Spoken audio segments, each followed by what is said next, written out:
नमस्कार मित्रांनो, लोकसंघर्षतर्फे मी ॲडव्होकेट योगेश माकणे. समाज बिघडला की आपलं घरही बिघडतं. नीट ऐका मित्रांनो, समाज बिघडला की आपलं घरही बिघडतं. आणि ज्यांना कोणाला असं वाटतं की मी समाजाचा भाग नाही आहे आणि समाज बिघडला तर माझं काही वाकडं होत नाही आहे, याचं ज्वलंत उदाहरण काल मुंबईमध्ये सैफ अली खानच्या घरी जो चोर आला आणि त्यांनी जो सैफ अली खानवरती अटॅक केला आणि त्याच्यामुळे सैफ अली खानचा जीव गेला असता, एक जिवंत उदाहरण आहे. पण भारतामध्ये जो आजार फोफवलेला आहे अंधभक्तांचा, ते मात्र ह्याच्याकडे फक्त हिंदू मुस्लिम या दृष्टिकोनातनं बघतायत. पण लोकसंघर्ष मात्र माणुसकीतनं बघताय. कारण लोकसंघर्षाचा जो लढा आहे तो येणारी पिढी ही चांगली जिवंत राहावी, ही चांगली जगावी, चांगल्या विचारांनी वाढावी यासाठीच आहे. आणि म्हणून मित्रांनो, आम्ही वारंवार सांगतोय की समाज हा बिघडला आहे. ह्या समाजाला आपल्याला दुरुस्त करायचं आहे. आपल्या साधू संतांनी, समाज सुधारकांनी, स्वातंत्र्य सैनिकांनी जी एक सामाजिक वीण घालून दिलेली होती, ज्याच्यामध्ये जातीपाती, धर्मभेद हे बऱ्यापैकी संपलेलं होतं, ते गेल्या 10 वर्षामध्ये उच्चांकाला पोचलेलं आहे. आणि या सगळ्यामुळे समाज अतिशय नैतिकतेच्या खालच्या पातळीवर गेलेला आहे.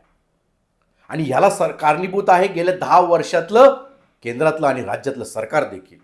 होय, हा माझा गंभीर आरोप आहे. भारतीय राज्यघटनेला लोकशाहीचं आणि संविधानाचं सरकार आणि शासन अपेक्षित आहे. पण गेल्या 10 वर्षामध्ये या ढोंगींनी जो उत्मात माजलेला आहे, त्या उत्माताला माझा आक्षेप आहे.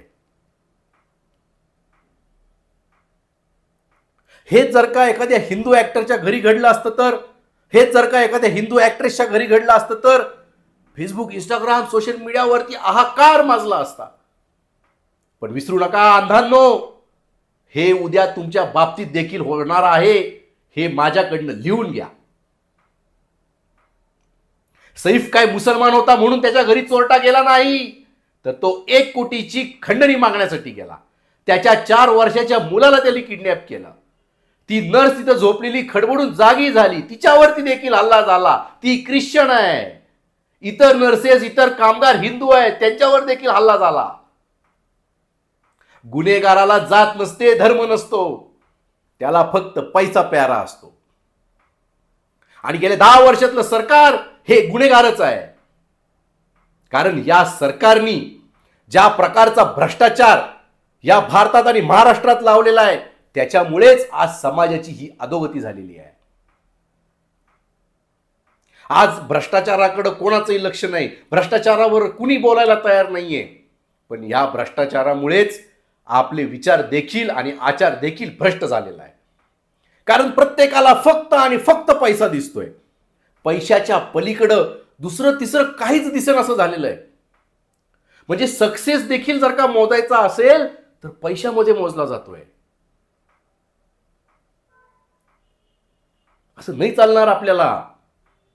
अहो, ही भारताची भूमी, ही महाराष्ट्राची भूमी, ही विचारवंतांची आहे, अध्यात्माची आहे.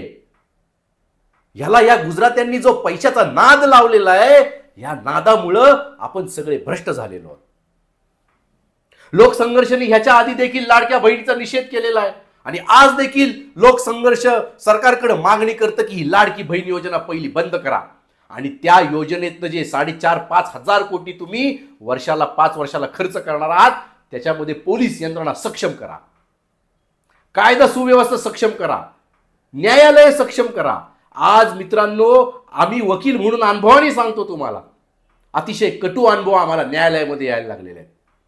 जेव्हा 20 वर्षापूर्वी प्रॅक्टिस चालू केली त्यावेळेस क्लर्क लोक पैसे मागायचे नाहीत, दिलेले पैसे घ्यायचे नाहीत. आज उलट तोंड करून आम्हाला विचारतात, जवळची तारीख हवी आहे का, द्या 500 रुपये. बघा, ही आपली न्यायपालिकेची अवस्था आहे. मग न्याय मागायचा कोणाकडं? आणि या सगळ्या उद्विग्नतेमधनच आम्ही डॉक्टर, वकील, आर्किटेक्ट, इंजिनियर, सीए, CS, काही लेखक, विचारवंतांनी एकत्र येऊन या लोकसंघर्ष नावाच्या पक्षाला जन्म दिला. सध्या पक्ष पदाधिकारी शोधतोय, पदाधिकारी नेमतोय. तुम्हालाही जर का इच्छा असेल की आपल्याला पदाधिकारी होऊन हा महाराष्ट्र बदलवायचा आहे, हा भारत बदलवायचा आहे, तर तुम्ही नक्की या. कारण मित्रांनो, शासन व्यवस्थेच्या सत्तेच्या बाहेर बसून आपण बदल नाही घडवू शकत. त्यासाठी सत्तेमध्ये सामील व्हावं लागतं. आणि आज गेल्या 10 वर्षांमधली जी सरकार आलेली आहेत ती इतकी गेंड्याच्या कातडीची आहेत, त्यांना काही फरक पडत नाही. तिकडे कोण मेला काय, कोणावर बलात्कार झाला काय, कोणाच्या घरी दरोडा पडला काय, डॉलर खाली गेला काय, इंडियन इकॉनॉमी खाली गेली काय, काही घेणं देणं नाहीये यांना फक्त आणि फक्त ढोंगी हिंदुत्वातनं स्वतःच्या तुंबड्या भरायच्या आहेत. होय होय, ढोंगी हिंदुत्वातनं. यासाठी तुम्ही माझा मागचा अंधभक्तांचा व्हिडिओ बघा, म्हणजे तुम्हाला कळेल की हे किती ढोंगी हिंदू आहेत ते. पण मी मात्र सच्चा हिंदू आहे. हिंदू आई बापाच्या पोटी जन्माला आलोय आणि हिंदू म्हणूनच मरणार आहे. आणि हिंदुत्वाची माझी व्याख्या आहे, जो हिंदू दुसऱ्याला माणूस म्हणून बघतो तो हिंदू. मग तो मुसलमान असो, जैन असो, ख्रिश्चन असो, बुद्ध असो, लिंगायत असो. तुम्हाला जर का दुसऱ्याकडे माणूस म्हणून बघण्याची तुमची जर का विचारांची लायकी नसेल ना, तर तुम्ही पशु आहात, तुम्ही असुर आहात. आणि म्हणूनच त्या असुरासारखा फोटो काढला त्या काश्मीरच्या भोगद्यामध्ये. लाज कशी वाटत नाही? कशासाठी निवडून दिलं होतं? सुधारणांसाठी निवडून दिलं होतं. प्रशासकीय सुधारणा, न्यायालयीन सुधारणा, पोलीस सुधारणा, समाज सुधारणा, त्यासाठी आणावे लागणारे कायदे. काय करताय तुम्ही?